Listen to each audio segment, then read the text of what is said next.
Shot সেই 34 নম্বর jersey ধরতে পারে এবং গোল সেই অনবদ্য গোলতে পারেনি। এই গোল নাম্বার 2 চলে এলো, গোল করলো সেই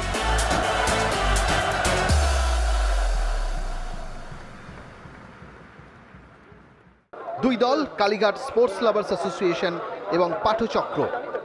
দুই দলের খেলোয়াড়রা সৌহার্দ্য বিনিময় করছেন।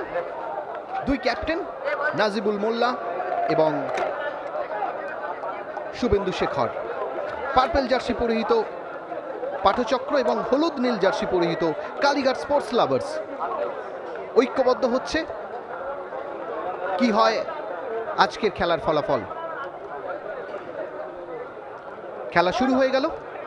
শুরুতেই কিন্তু দারুণ একটা সুবিধাজনক জায়গায় বল পেয়ে গেছিল ডেভিড, কিন্তু এক্ষেত্রে সময় জ্ঞানে নিখুঁত হতে পারলেন না।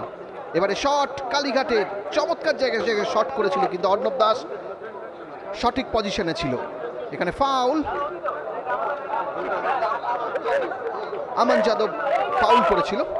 দুর্দান্ত শট নিয়েছিল, হেডটি হাউকিপের হেড।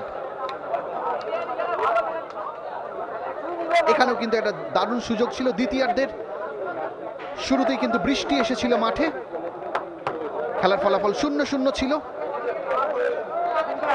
একদম শুরুতেই শট সেই 34 নম্বর জার্সিধারী খেলোয়াড় আমান যাদবের। এবারে গোল আসতে পারে এবং গোল সেই অনবদ্য গোল করেছিল ডেভিড। দূর থেকে শট, ডেভিড এবং শুভেন্দু শেখরের যুগলবন্দিতে প্রথম গোল পায় এই পাঠচক্র। আজকে অনবদ্য ফুটবল খেলেছে শুভেন্দু শেখর। দূর থেকে শট ছিল, অফ টার্গেট। আবার শট, চমৎকার শট নিয়েছিল। এবারে সৌরভ ফাউল করে ফেলেছে সুরজকে। গোল নাম্বার 2 আসার কথা ছিল, কিন্তু অনবদ্য জাফর মন্ডল। দ্বিতীয় গোল এলো, আপনারা দেখুন, বিকাশের এলো না, তার কারণ ভারসাম্য রাখতে পারেনি। এই গোল নাম্বার 2 চলে এলো, গোল করলো সেই অনুব্রত।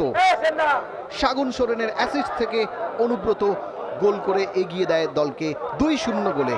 এবং আজকের খেলার ফলাফল পাঠচক্র 2, কালীঘাট স্পোর্টস লাভার্স অ্যাসোসিয়েশন 0।